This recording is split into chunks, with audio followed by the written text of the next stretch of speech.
एक जामे किताब है जो कि it is a source material. Pakistan ने इंडिया को न्यूट्रलाइज किया है, ना सिर्फ डॉग फाइट्स के अंदर। पाकिस्तान ने काफ़ी तो लर्निंग हुई है इस वॉर से। अगर आप देखें, ये एक बुक नहीं है, एक बड़ा कंस्ट्रक्टिव नरेटिव है। सिग्निफिकेंट किताब है क्योंकि इसमें जो है प्रैक्टिशनर्स और जो स्कॉलरली कम्युनिटी के ऑथर्स हैं, सब ने इसमें कंट्रीब्यूट किया है। मार्का हक का 1 साल मुकम्मल होने का जश्न पाकिस्तान समेत दुनिया भर में मौजूद पाकिस्तानी मना रहे हैं। इसी तनाजुर में CISS के थिंक टैंक ने एक किताब लिखी है जिसका नाम है मार्का हक। आज इसकी तकरीब रोनमाई थी मैरियट होटल इस्लामाबाद में, जिसमें पाकिस्तान के सफ़ीरों और दिफाई माहिरीन ने शिरकत की है। आइए ज़रा इस तकरीब के शुरका से बात करके जानते हैं कि इस किताब के अंदर मार्का हक के किन तकनीकी पहलुओं को उजागर किया गया है। देखिए, ये बहुत, मेरे ख्याल में ये बहुत एक अहम मौका था, एक तकरीब थी जिसमें कि एक बुक लॉन्च हुई है जो हमारा मार्का हक का जो सारा इनिशिएटिव था, जो वो हमने जो भारत के हमले का जवाब दिया था, the response to the Indian attack, ये हमने इस मर्तबा किताब की शक्ल में, जब 1 साल इसकी एनिवर्सरी हुई है, तो हमने किताब की शक्ल में इसको एनालाइज़ किया है। इसके सारे पहलू पे आर्टिकल्स लिखे गए हैं, मजमून लिखे गए हैं, और ये एक जामे किताब है जो कि it is a source material, क्योंकि ये जितने भी ऐसे लोग हैं जो इसमें इन्वॉल्व रहे हैं, जो they have been part of this entire initiative of Marka Haq. So it is a book which has original assessment, original analysis of these things। तो ये बड़ी बात है और ये बड़ी वैल्यू की किताब है, वैल्यूबल है। और आज ये तकरीब उसके बुक लॉन्च, उसके रूनुमाई, किताब की रूनुमाई के लिए किया गया है, और उसमें सारे जो नेशनल कमांड अथॉरिटी के जितने भी DG SPDs पहले रहे हैं, और chairman joint chiefs of staff general Zubair Hayat वो थे, और मुशाहिद हुसैन सैयद साहब जो कि सेनेटर भी रहे हैं, मिनिस्टर भी रहे हैं। तो ये 2 बड़ी नामवर शख्सियतें, नामवर हस्तियाँ इस किताब में उन्होंने तकरीरें की और की नोट स्पीचेस की, और बाकी जितने और ऑथर्स थे उन्होंने भी किताब में के बारे में बोला और बताया। तो बहुत अच्छी तकरीब हो गई और बहुत कारामद, बहुत यूज़फुल। ये जी बहुत अहम किताब है।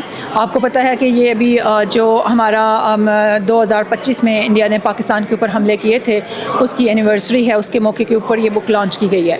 इस बुक के अंदर एक जामे जो है ना, ये एक मजमून है। इसके अंदर एक तो ये है कि तारीख़ी पहलू हल्के फुल्के एडेड हैं। दूसरा ये कि सबसे अहम ये है कि इसमें ये बताया गया कि 2025 की जो बेसिकली इंडिया के अटैक्स थे पाकिस्तान के ऊपर, उनकी नवैयत क्या थी, वो किस तरह से लॉन्च हुए, और उसके बैकड्रॉप में पाकिस्तान ने उन अटैक्स को कैसे रिस्पॉन्ड किया, और उसके बाद जो है उसकी जो आउटकम है उसको पाकिस्तान कैसे फ्यूचरिस्टिक पॉइंट ऑफ व्यू से देखता है और उसकी असेसमेंट करता है। तो ये टेक्निकली एक बड़ी साउंड और सिग्निफिकेंट किताब है क्योंकि इसमें जो है प्रैक्टिशनर्स और जो स्कॉलरली कम्युनिटी के ऑथर्स हैं, सब ने इसमें कंट्रीब्यूट किया है, और हर एक ने अपने अपने अंदाज में इसके अंदर जो है ना डायमेंशंस ऐड की हैं। इसके अंदर एक तो ये है कि इंडिया का जो हिंदुत्व ड्रिवन एक उनका माइंडसेट है, उसके ऊपर जब बातचीत हुई है, उसके बैकड्रॉप में फिर ऑफ कोर्स जो इंडिया के अंदर डोमेस्टिक पॉलिटिक्स है उसको किस तरह से शेप अप करने के लिए इंडिया जो है टेररिज्म के हवाले से एक नैरेटिव डेवलप करता है पाकिस्तान के ख़िलाफ़ और उसको फिर बेस बनाता है फॉल्स फ्लैग बनाने के लिए। और फिर in this backdrop of course फिर इंडिया ने आपको पता है कि 2 दफ़ा 2019 में और फिर दोबारा से 2025 में जो है ना अटैक्स जो है ना किसी भी एविडेंसेस कोई भी दिए बगैर लॉन्च किए। वो जो 2025 वाला जो अटैक्स हैं वो बड़े एक हिस्टोरिक हैं इन अ सेंस और बड़े सिग्निफिकेंट हैं कि उसके अंदर हम उसको लेबल करते हैं और नाम देते हैं कि ये एक हाइब्रिड और नेटवर्क सेंट्रिक वॉरफेयर था। सो इसके अंदर बेसिकली मल्टीपल डायमेंशंस के ऊपर इंडिया ने पाकिस्तान के ऊपर अटैक करने की कोशिश की, जिसको पाकिस्तान ने एक रोबस्ट और बड़े एक जो है ना मजबूत अंदाज में उसकी जवाबी कार्रवाई की और जवाब दिया और इंडिया को वहीं रोका और एस्केलेशन डोमिनेंस जिसको हम कहते हैं वो पाकिस्तान ने गेन किया। और in this backdrop of course Pakistan का एक ये ऐसा रिजॉल्व है जिसको वो पब्लिक तक और स्कॉलरली कम्युनिटी और जो दूसरे आपको पता है मल्टीपल इंटर एजेंसी एक्टर्स हैं उन तक ये एक पैगाम है, ताकि ये एक जो है ना रिकॉर्डेड फॉर्म में ये पैगाम आ गया है कि ये जंग क्या थी, इसकी नवैयत क्या थी और इसके फॉलोआउट्स क्या थे और आगे जो है ना पाकिस्तान किस तरह से सोचता है। देखें 2-3 चीज़ें हैं ऑन ग्राउंड। तो आपको पता है प्रैक्टिशनर्स का और मिलिट्री का सारा रोल था जिसमें आपको मल्टीपल लेवल के ऊपर आपकी एयर लैंड और सी बेस्ड जो है ना टेक्निकल ऑपरेशन स्ट्रेटेजिक और ऑफकोर्स टेक्निकल लेवल के ऊपर ऑपरेशन हुए और जिसमें कन्वेंशनल डोमेन में पाकिस्तान ने बहुत ज़बरदस्त तरीके से फ़तह हासिल की। और दूसरी बात जो है आपने कहा कि किस तरीके से ये आपने कहा कि अहमियत का जो है ना ये सारा अमल हामिल है। अहमियत इस तरह से ये रखता है कि ये आपको पता है कि आपकी जो पब्लिक है और आवाम है उन तक ये पैगाम जाना चाहिए कि ये कितना इंपॉर्टेंट और अहम था ये जो है ना जंगी कार्रवाई और पाकिस्तान का जो रिस्पॉन्स लेवल की जो कार्रवाई थी इंडिया के ख़िलाफ़ ये जंग के हवाले से। दूसरा ये कि इंडिया का जो माइंड सेट है और इंडिया के जो डिफरेंट स्टेट लेवल की अप्रोचेस हैं वो जो है ना हमारी पब्लिक तक उनको अवेयर करना इसके बारे में बड़ा ज़रूरी है। और तीसरे लेवल पे ये है कि आपको पता है स्कॉलरली कम्युनिटी जो है वो लिटरेचर प्रोड्यूस करती है, फिर वो इंटरनेशनली आपके ट्रांसमिट जो है करते हैं मैसेज को। वो एक इंटरफेस है आपके डोमेस्टिक लेवल के ऊपर, इंटरनेशनल जो आपका ऑफकोर्स स्कॉलरली कम्युनिटी है उसके दरमियान में।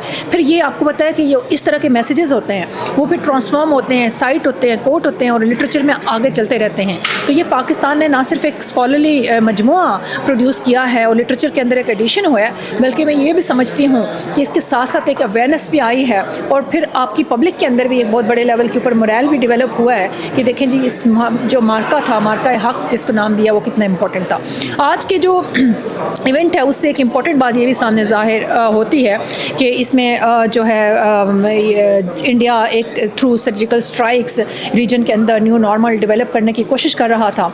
उसको सारे स्कॉलर्स और पर्टिकुलरली जो मिलिट्री थिंकिंग माइंड्स हैं और जो प्रैक्टिशनर्स हैं उन्होंने हाईलाइट किया कि हमने कैसे जो है ना उसको अंडू किया या उसको सस्टेन नहीं होने दिया इंडिया की सिमिलर सॉर्ट ऑफ थॉट को या स्ट्रेटेजिक अप्रोच को इन द रीजन। और ये मुझे बड़ा अच्छा लगा कि एक प्रैक्टिशनर ने कहा कि अब जो न्यू नॉर्मल है वो हक है, यानी कि मार्का हक, और हक का मतलब है जस्टिस।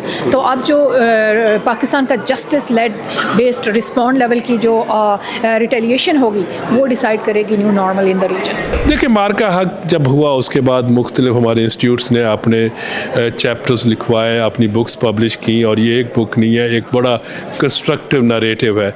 इस बुक में जो अहमियत है इसमें हमारे एक्स जो स्ट्रेटेजिक प्लान डिवीज़न के डायरेक्टर जनरल से कदवाई साहब से लेके आज तक जनरल ज़ुबैर, इन सब की कंट्रीब्यूशन है, फॉरेन मिनिस्ट्री के एक्सपर्ट्स की कंट्रीब्यूशन है, एकेडमिक सर्किट से कंट्रीब्यूशन है और हर एंगल से हमने देखा कि मार्का हक से पहले की क्या एनवायरनमेंट थी, इंडिया किस तरह चीज़ों को ऑर्गेनाइज कर रहा था और उसके बाद क्या हुआ और उसका क्या हमें रिज़ल्ट मिला। और इस सारी सेलिब्रेशंस में बेसिकली ये एक देखना यह है कि जो इंडिया का नरेटिव था वो कहाँ फेल हो रहा है और कहाँ पे अचीव हो रहा है। जिस तरह इस बुक में मेरा जो चैप्टर है वो टेररिज्म से रिलेटेड है, जिसमें मैंने क्रिटिकली एग्जामिन किया डोवल डॉक्ट्रिन क्या है या मूडी डॉक्ट्रिन क्या है, उनके ऑब्जेक्टिव्स क्या है। कहते तो वो डिफेंसिव ऑफेंस है मगर प्रैक्टिकली ऑफेंसिव डिसेंट नज़र आता है। उन चीज़ों को जब हम देखते हैं कि इंडिया ने terrorism as a state policy use करना शुरू कर दिया और इस वजह से अब इंडियंस जो हैं जो इसमें इन्वॉल्व हैं वो आपको न्यूयॉर्क में पकड़े गए, कनाडा में पकड़े गए, कतर में पकड़े गए, पाकिस्तान में पकड़े गए। तो ये जो जब वो सिमेट्रिकल वॉरफेयर नहीं कर सकता तो उसमें वो अब क्या है, वो टेररिज्म या इंस्टेड ऑफ प्रॉक्सी वॉर और हाइब्रिड वॉर्स की तरफ जा रहा है। तो इस बुक में इन सारी चीज़ों को, इन पहलुओं को क्रिटिकली एग्जामिन किया गया। देखिए उसने इस फॉल्स फ्लैग से बहुत कुछ हासिल करने की कोशिश की।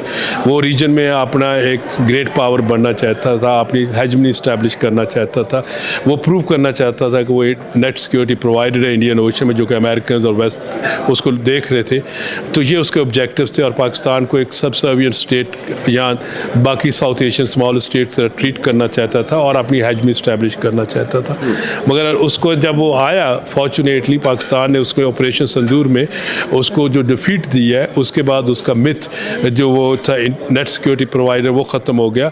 उसका जो मिथ है कि वो स्टेबल ग्रेट पावर है वो इन द रीजन, वो ख़त्म हो गया। उसका जो मिथ था वो एक मिडल पावर बड़े इफेक्टिव है, वो ख़त्म हो गया। वो पाकिस्तान को आइसोलेट करना के दावे करता था 2014 से लेके अभी तक, वो खुद अब आइसोलेट हो गया। तो इस वजह इसमें पाकिस्तान ने क्या पॉलिटिकली गेन किया, और पॉलिटिकली डिप्लोमेटिकली हम इस वक्त वर्ल्ड के मीडिएटर है, पीस मीडिएटर है।